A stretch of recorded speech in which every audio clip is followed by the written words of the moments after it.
जी, इस वक्त हम हल्का NA 118 के अंदर मौजूद हैं। यहाँ पर एक नौजवान इस हल्के से ताल्लुक़ रखते हैं, उनसे पूछते हैं कि इस इलाके के मसाइल क्या हैं और वो किसको वोट करेंगे। हाँ जी, बताएं, इस इलाके के ज़रा मसाइल भी बता दें।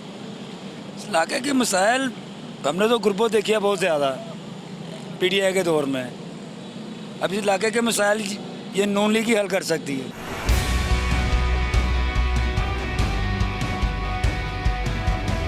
जल्ले होनिया गल्लां हर काम होंदे ने तरीके नाल होंदे ने जिन्ना नून लीग रही काम होंदे रहे ने नून लीग चली गई काम बंद हो गए ने हर बंदे नूं अपनी अपनी ये सबसे बड़े मसले मसाइल तो इस वक्त एडमिनिस्ट्रेटिव लेवल पे हैं, जिसमें सफाई सुथराई और सबसे बेसिक मसला सेहत का है। आपको करीब करीब अच्छा अस्पताल नहीं है मिलने मतलब, और आप देख सकते हैं कि जिस तादाद से आबादी में जो इजाफा हो रहा है तो उस हिसाब से ना तो सेहत की सहूलियात हैं, ना ही कोई आपका जो भी इरीगेशन सिस्टम जो आपका वो यहाँ पे अच्छा नहीं है। मैं मजदूर बंदा वा उन्हां दे दौर दे विच मैं अच्छी रोटी खाना सा, मेरे बच्चों का निज़ाम चलता सी। हुण मैं 2000 भी खड़ना तो सवेरे भुखे दा भुखा वा, जो वो आएंगे इंशाल्लाह उम्मीद है कि अल्लाह ताला बेहतरी करेगा। वोट असीं नून लीग दे नवाज शरीफ दे ही हां, पीपल पार्टी दे बंदे आ, भुट्टो नहीं रहा तो असीं किसे नहीं पाना, सिर्फ नवाज शरीफ पाना और नहीं किसे पाना।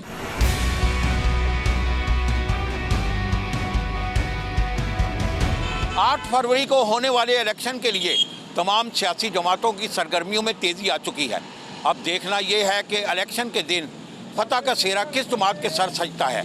कैमरामैन शाहिद बशीर के साथ सईद लोधी, न्यूज़ 1 लाहौर।